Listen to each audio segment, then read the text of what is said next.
આપણે જેને આપણે કહીએ છીએ ટૂંકમાં, અને એ વખતે સુધી પોલિસી ગાઈડલાઈનનો મોટાભાગે અભાવ હતો નેશનલ લેવલે, અને આ સંસ્થાઓ સાથે જોડાઈ અને આ નાપરે ડોક્યુમેન્ટ જે માન્ય કેન્દ્રીય મંત્રીશ્રીઓના હાથે એનું અનાવરણ કરવામાં આવ્યું, અને એમાં દરેક રાજ્યોને કહેવામાં આવ્યું છે કે નાપરે ડોક્યુમેન્ટનો બેઝ લઈ અને તમે સ્ટેટ લેવલનું તમારું ડોક્યુમેન્ટ બનાવી અને એના માટેના જે કંઈ રેકમેન્ડેશન છે રેબીઝ માટે આગળ શું કરવું એમાં તમે આગળ વધારો. તેમાં ઘણા સ્ટેટે બહુ પ્રોએક્ટિવ થઈ અને નાપરેને ફોલો કરીને પોતાના સ્ટેટ લેવલના ડોક્યુમેન્ટ બનાવ્યા છે. કર્ણાટકના એક ડોક્યુમેન્ટ પણ મારી પાસે છે કે ત્યાં બહુ પ્રોએક્ટિવલી કરી અને એ આગળ કામ કરી રહ્યા છે. તો એ બાબત જો કે નાપરેનું આપણે પણ અહીંયા ફોલો કરી અને આપણા સ્ટેટમાં પણ કામ શરૂ થયું છે. મેઇન 5 પિલર જે છે એ આવી રીતે છે, પોલિટિકલ વિલથી શરૂ થાય, કારણ કે આ એક એવો વિષય છે કે જેમાં કોઈ એક મિનિસ્ટ્રી ઇન્વોલ્વ નથી. ખાલી વેટનરી લગતી એનિમલ હસબન્ડરી મિનિસ્ટ્રી કે જે હોય નથી, એને લગતી હ્યુમન હેલ્થ મિનિસ્ટ્રી છે, વાઇલ્ડ લાઇફ માટે ફોરેસ્ટની લગતી મિનિસ્ટ્રી છે, ઘણા બધા જોડાયેલા છે. એટલા માટે જો પોલિટિકલ વિલ ઉપરથી હોય એને સસ્ટેન ફંડિંગ આપવામાં આવે અને ઇન્ટર સેક્ટોરલ કોઓર્ડિનેશન બહુ જ મહત્વનું છે. અત્યાર સુધી આપણે રેબીઝનું સોલ્યુશન કદાચ નથી આવી શક્યું, એનું કારણ આ પણ બતાવવામાં આવી રહ્યું છે કે ઇન્ટર સેક્ટોરલ કોઓર્ડિનેશનનો અભાવ હતો. કમ્યુનિટી પાર્ટિસિપેશન પણ એટલું જ જરૂરી છે, કારણ કે અલ્ટિમેટલી જ્યારે આપણે એક્શન લેવા જઈશું, હમણાં જેમાં આપણે આ કેટલ કંટ્રોલ માટેની વાત કરીએ છીએ, તો આમાં હંમેશા એક એક્ટિવિઝમની બાબત આવતી હોય છે. એટલે કોમ્યુનિટી આમાં કેટલું મેચ્યોરિટી સાથે રહીને પાર્ટિસિપેશન કરે, સપોર્ટ કરે, એ વસ્તુ એટલી જ મહત્વની છે. કારણ કે આમાં જે એનિમલ વેલફેરને લગતા અમુક ઇશ્યુઝ આવતા હોય છે, તો એ પણ લીગલી ચેલેન્જેબલ હોય છે. તો કોર્ટમાં એને લગતા ઘણા કેસીસ રેબીઝને લગતા અને ડોગ બાઇટને લગતા છે, અલગ દરેક રાજ્યોની કોર્ટમાં ચાલે છે. તો એને લગતા પણ જો લેજિસ્લેશન સરખી રીતે ફોલો કરવામાં આવે મહત્વનું છે. અને છેલ્લું છે ઓપરેશનલ રિસર્ચ. એટલે એ મોટાભાગે અમારા જે એકેડેમિક સંસ્થાઓની જવાબદારી છે કે આ રિસર્ચ થી અને જે ટૂલ્સ પેદા કરીએ, ખાસ કરીને ડાયગ્નોસ્ટિકને લગતા ટૂલ્સ છે, સારી સારી વેક્સિનને લગતા જે કંઈ ટેકનોલોજી છે, એ લઈને આપણે એમાં આગળ વધીશું. સો આ વન હેલ્થ ઇનિશિયેટિવ, જે વન હેલ્થનો કન્સેપ્ટ જે ઓવરઓલ વર્લ્ડમાં જે છે એ ખાલી હ્યુમન હેલ્થની વાત નથી કરવાની, એનિમલ હેલ્થની સાથે વાત કરી અને આગળ વધવાનું છે. અને એ કોમ્પોનન્ટ આપ જોશો કે એનિમલ હેલ્થ કોમ્પોનન્ટ નાપરેમાં જે બતાવ્યા છે અને હ્યુમન હેલ્થમાં છે, મોટાભાગે એક્શન પોઈન્ટ બધા સરખા જ છે. એટલે ઇક્વલ મહત્વ જ મોટાભાગના પોઈન્ટ્સમાં છે.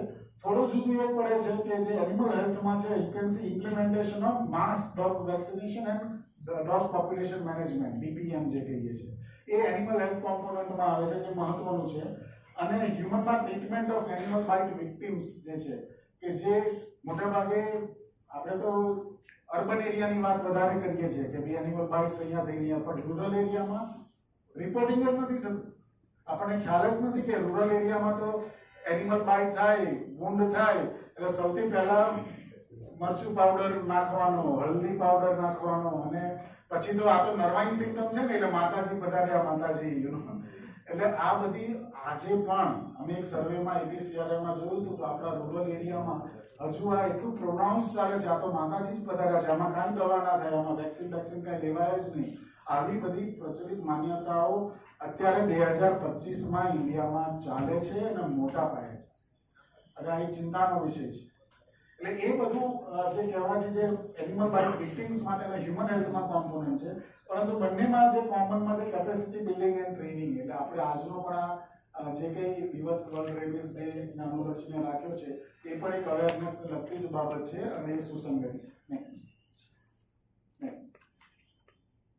સો જે સૌથી વધુ જે છે કે અત્યારે the main solution in NAPRE document which they have highlighted is that mass vaccination of the dogs, street dogs, કારણ કે આપણું મોટા ભાગનું પોપ્યુલેશન સ્ટ્રીટ ડોગ્સ હોય, પેટ ડોગ્સમાં મોટા ભાગે વેક્સિન કરાવતા જ હોય છે, મોટા ભાગે એમાં અમુક હોય છે proportion, but majority are the street dogs which are unvaccinated.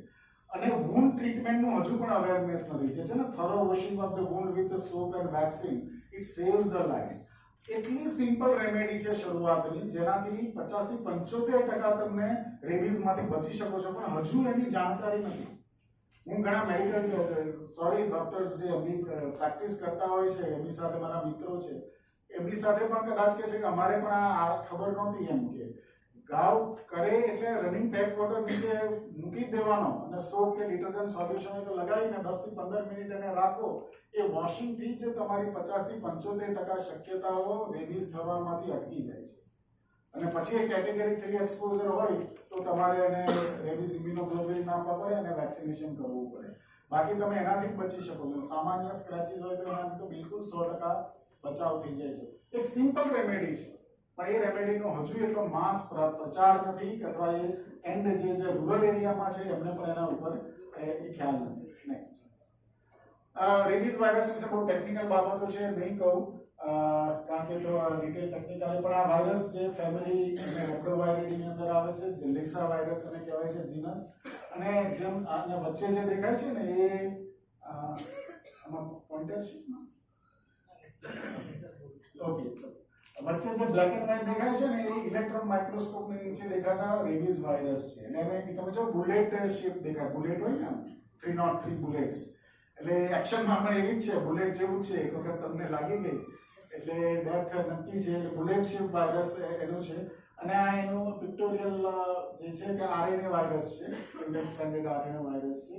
અને એને લેયર જે બાયોલિપિડ જે એન્વેલોપ લેયર છે અને એના ઉપર જે જી પ્રોટીન લીધું છે, ગ્લાયકોપ્રોટીન કહેવાય, એ મેઇન એન્ટીજન છે કે જેના અગેન્સ્ટમાં મોટાભાગે જે ઇમ્યુન રિસ્પોન્સ જેને કે એન્ટીબોડી રિસ્પોન્સ છે એ એમાં જનરેટ થાય છે. ડાયગ્નોસ્ટિક્સમાં પણ એનો ઉપયોગ થાય છે.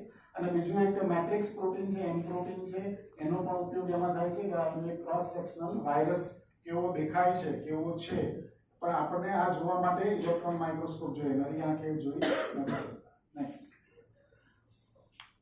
કિંગ ઓફ ઇન્ડિયન સ્ટ્રીટ્સ આપણા કોણ છે કે ઇન્ડિયાની શેરીઓના કિંગ કોણ છે? તો સ્ટ્રીટ ડોગ્સ. એટલે હવે વિધાઉટ ડોગ્સ જોઈએ ને ક્લિક કરજો. પ્રમાણે આટલા મિલિયન્સ હતા 1982 માં, વધીને આટલા થયા. અને અત્યારે એક રફ એસ્ટિમેટ પ્રમાણે આટલું ડોગ પોપ્યુલેશન છે. Next, and most of them are unprotected. The most alarming feature, stray dog population 80% જેટલું છે. નેક્સ્ટ, અને એનિમલ બાઇટ્સ જે રિપોર્ટ થાય છે આપણે 17.4 મિલિયન જેટલી બાઇટ્સ પર યર એ રિપોર્ટ થાય છે. આ તો રિપોર્ટ થયેલી છે, રૂરલ એરિયામાં કેટલી થાય છે એટલે આપી you can imagine it must be more than double કે જે અનરિપોર્ટેડ છે. અને 40% of the people bitten by dogs do not go for treatment.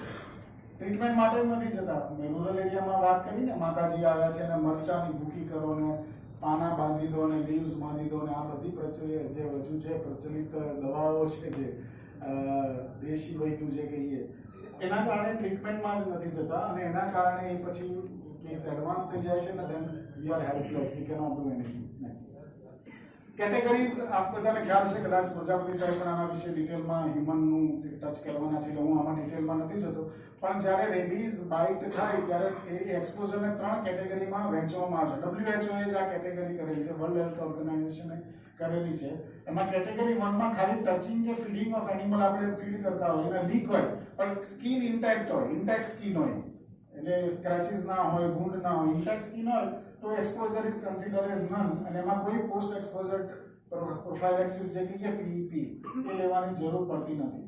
Category 2 માં અનકવર્ડ સ્કિન ને મિગલિંગ હોય, માઇનર સ્ક્રેચીસ હોય અને એબ્રેશન હોય બટ વિધાઉટ બ્લીડિંગ હોય તો એને ટાઈપ 2 એક્સપોઝર કહે છે. એમાં લોકલ ટ્રીટમેન્ટ વુન્ડ્સને આપવાનું હોય છે અને ખાલી વેક્સિન આપવાની હોય છે. એમાં જે રેડીમેડ રેબીઝ ઇમ્યુનોગ્લોબ્યુલિન કે RIG એ રેડીમેડ એન્ટીબોડીઝ છે જે વુન્ડ્સની ઉપર આપણે આપવાની હોય છે અને પેરેન્ટરલ પર પછી આપવાની હોય છે. તો એ આપવી પડે. અને સૌથી મોસ્ટ સિવિયર કેટેગરી 3 છે કે જેમાં તમારે સિંગલ કે મલ્ટિપલ ઇન્ટ્રાડર્મલ બાઇટ્સ હોય, સ્ક્રેચીસ હોય, બ્રોકન સ્કિન પર લીક્સ હોય અને મ્યુકસ મેમ્બ્રેન મોઢાની અંદર પણ તમારે એક્સપોઝર થઈ ગયું હોય then it's a severe exposure. અને એમાં તમારે લોકલ ટ્રીટમેન્ટ વુન્ડ્સનો તો કરવો જ પડે, જે મેં કીધું કે સોપ અને ડિટર્જન્ટ સોલ્યુશનથી ટેપ વોટર નીચે 10 થી 15 મિનિટ રાખવાનું. પછી ઇન્ફિલ્ટ્રેટ રેબીઝ ઇમ્યુનોગ્લોબ્યુલિન. હવે રેબીઝની મોનોક્લોનલ એન્ટીબોડીઝ પણ આવી છે, મેબ્સ કહીએ, RMABs. એ મોનોક્લોનલ એન્ટીબોડી એ વધારે ઇફેક્ટિવ છે. રેબીઝનું જે ઇમ્યુનોગ્લોબ્યુલિન છે ને RIG કહીએ, 2 ટાઈપના મળે છે. ઇક્વાઇનની અંદર પ્રોડ્યુસ થાય છે, ઇક્વાઇન RIG કહે છે, અને એક હ્યુમન RIG છે જે માણસો વોલન્ટિયર પોતે લઈ વેક્સિન અને એની સિરમમાંથી બનાવવામાં આવે. એ મોંઘું હોય છે. એટલે આવા અલગ અલગ સેન્ટરો છે અને કંપનીઓ પણ બનાવે છે. એ રેબીઝ ઇમ્યુનોગ્લોબ્યુલિન રેડીમેડ એન્ટીબોડીઝ વુન્ડમાં આજુબાજુ ઇન્ફિલ્ટ્રેટ કરવાનો હોય છે. જેટલા વુન્ડ હોય એટલા, કારણ કે કૂતરું એક જગ્યાએ કરડે એવું ના બને ને, મલ્ટિપલ જગ્યાએ કરડે અને પછી વધે એને આપણે પેરેન્ટરલ આપી દેવાનું હોય છે. And full course of vaccine A must છે. તો ટાઈપ 3 કેટેગરીઝમાં ડિપેન્ડ કરતું હોય છે. એનો જે ઇન્ક્યુબેશન પીરિયડ કહીએ, બ્રેઇનથી જેટલો દૂર હોય, બાઇટ થઈ હોય એટલું તમે નસીબદાર કહેવો, કારણ કે એને ત્યાંથી સેન્ટ્રલ નર્વસ સિસ્ટમમાં, કારણ કે virus doesn't enter into blood circulation, there is no વાયરેમિયા.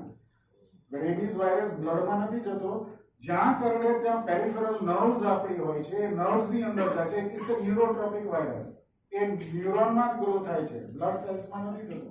એટલે લોકલ નર્વ્સમાં થઈ અને ધીમે ધીમે આપણા કરોડરજ્જુ તરફ આવે.